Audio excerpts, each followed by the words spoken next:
کیمیائے سعادت پارٹ 32 فصل سعادت کی بات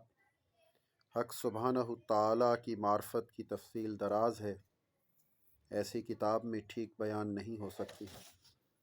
جس قدر بیان ہو اس قدر اسبات کے واسطے کافی ہے۔ لوگ آگاہ ہو جائیں اور آدمی کو اپنے مقدور بھر تمام معرفت ڈھونڈنے کا شوق پیدا ہو جائے، اس واسطے کہ آدمی کا کمال سعادت اس کی بدولت ہے، بلکہ آدمی کی سعادت کا ذریعہ خدا کی معرفت اور عبادت ہے، اور یہ بات کہ آدمی کی سعادت خدا کی معرفت میں ہے اس کی وجہ پہلے ہی بیان ہو چکی ہے۔ لیکن بندگی اور عبادت آدمی کے واسطے موجب سعادت ہے۔ اس کی وجہ یہ ہے کہ آدمی جب مرے گا تو خدا ہی سے اسے سروکار ہوگا۔ وَإِلَيْهِ الْمَرْجِعُ وَالْمَصِيرُ، ترجمہ اسی کی طرف رجوع اور بازگشت ہے۔ اور جو شخص کسی کے پاس رہتا ہو اس شخص کا موجب سعادت یہی ہے جس کے پاس رہتا ہے، اسے دوست رکھے، جتنا زیادہ اسے دوست رکھے اتنی ہی اس کی سعادت بڑھے گی،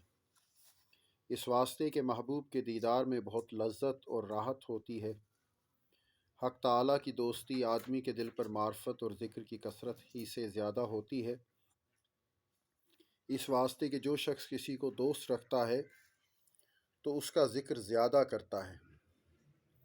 جب اس کا ذکر زیادہ کرتا ہے تو اس کے دوستوں میں ہو جاتا ہے، اور اس واسطے حق سبحانہ تعالیٰ نے حضرت داؤد علیہ السلام پر وحی بھیجی اور فرمایا، انا بدک العزم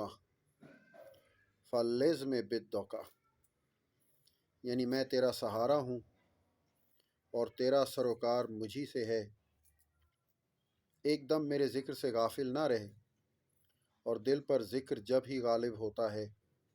کہ آدمی ہمیشہ عبادتوں میں مشغول رہے۔ فراغت سے عبادت اس وقت ہوتی ہے کہ آدمی سے خواہشوں کا رشتہ تعلق ٹوٹ جائے، اور خواہشوں کا تعلق جب ہی ٹوٹتا ہے کہ آدمی گناہوں سے ہاتھ اٹھاوے، تو گناہوں سے ہاتھ اٹھانا فراغت دل کا سبب ہے، اور عبادت کرنا غلبہ ذکر کا سبب ہے،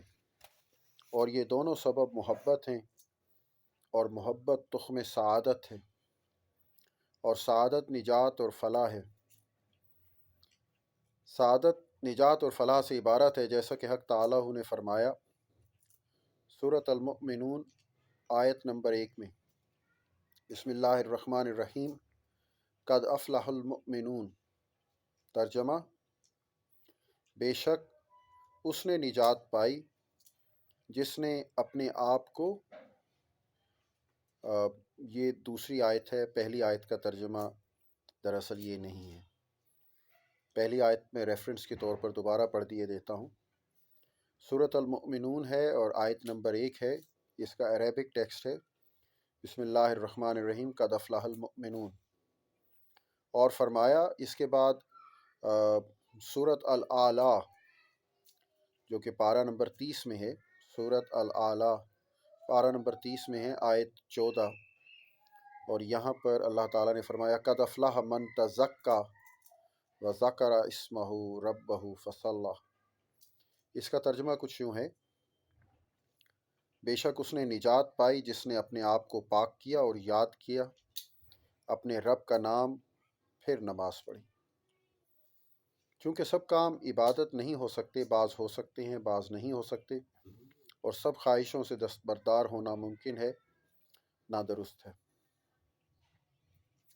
اس واسطے کہ اگر آدمی کھانا نہ کھائے گا تو ہلاک ہو جائے گا، اور اگر جو روح سے جمع نہ کرے گا نسل منقطع ہو جائے گی۔ یہ پہلی آیت جو یہاں پر ذکر کی گئی ہے، قد افلح المؤمنون، اگرچہ کتاب میں اس کا ترجمہ نہیں لکھا ہو، لیکن اس کا مطلب یہ ہے بے شک مومنوں نے فلاح پائی۔ تو اب میں ٹیکسٹ کی طرف واپس آتا ہوں، اور یہاں پر یہی لکھا ہے، بعض خواہشیں لائق ترک ہیں، بعض قابل عمل ہیں، تو ایک اندازہ اور حد چاہے کہ قابل ترک کو لائق عمل سے جدا کر دیں، یہ دو حال سے خالی نہیں یا آدمی اپنی عقل اور خواہش اور تجویز اور اختیار پر چھوڑ دیں، اس واسطے کہ خواہش خود اس پر غالب ہوتی ہے، راہ حق ہمیشہ اس پر پوشیدہ رکھتی ہے، اور جس چیز سے آدمی کی مراد براتی ہے وہ چیز خواہش کے سبب اسے اچھی نظر آتی ہے۔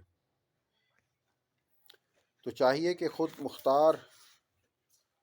نہ کیا جائے بلکہ دوسرے کا فرما بردار کیا جائے۔